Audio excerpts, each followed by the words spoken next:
మిగిలిన నేతలు కూడా జైలుకు వెళ్లే అవకాశాలు లేకపోలేదని, మానసికంగా సిద్ధమవ్వాలని కూడా ఆయన పరోక్షంగా చెప్పినట్లయింది.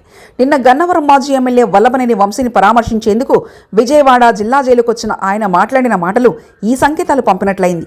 కొడాలి నాని, దేవినేని అవినాష్ పేర్లను ఆయన ప్రత్యేకంగా ప్రస్తావించి చంద్రబాబు, లోకేష్లు వీరి అరెస్టులకు కూడా సిద్ధపడతారని చేసిన కామెంట్స్ ఇప్పుడు పార్టీలోనే కాదు, బెజవాడ రాజకీయాల్లోనూ చర్చనీయాంశమయ్యాయి.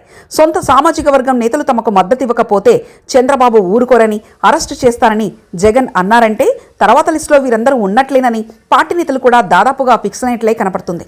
అయితే అరెస్ట్ అవ్వడం వంటివి సాధారణంగానే చూడాలని జగన్ పర్యటనలో కొడాలి నాని చేసిన వ్యాఖ్యలు కూడా అదే అర్థం చెప్తున్నాయి. అంటే తాము అరెస్టుకు సిద్ధంగా ఉన్నామని వారు చెప్తున్నారు.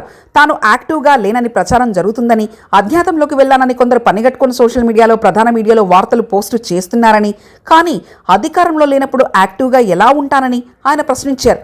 తన చుట్టూ ఉన్న న్యాయవాదులను చూపించి వీరున్నారుగా వారు చూసుకుంటారులే అని అన్నారు.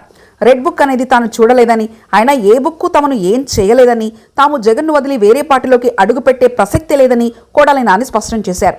మంగళగిరి పార్టీ కేంద్ర కార్యాలయంపై దాడి కేసులో దేవినేని అవినాష్ కూడా నిందితుడిగా ఉన్నారు. అవినాష్పై కేసు నమోదు చేసిన పోలీసులు లుకౌట్ నోటీసులు కూడా జారీ చేశారు.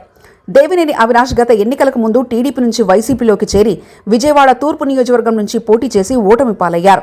అవినాష్ తండ్రి దేవినేని నెహ్రూ పేరిట ఉన్న రహదారికి తిరిగి మహానాడు రోడ్డుగా ప్రభుత్వం నామకరణం చేసింది. ఇలా దేవినేని అవినాష్ విషయంలో కొంత అధినాయకత్వం ఆగ్రహంతో ఉందని, త్వరలోనే ఆయన కూడా అరెస్ట్ అవుతారని జగన్ చెప్పకనే చెప్పినట్లయింది. దీంతో బెజవాడ వైసీపీ నేతలు ఒక్కొక్కరుగా జైలుకు వెళ్లేందుకు సిద్ధంగా ఉండాలని చెప్పడంతో దేవినేని కూడా రెడీ అవ్వాల్సిందే. వీరే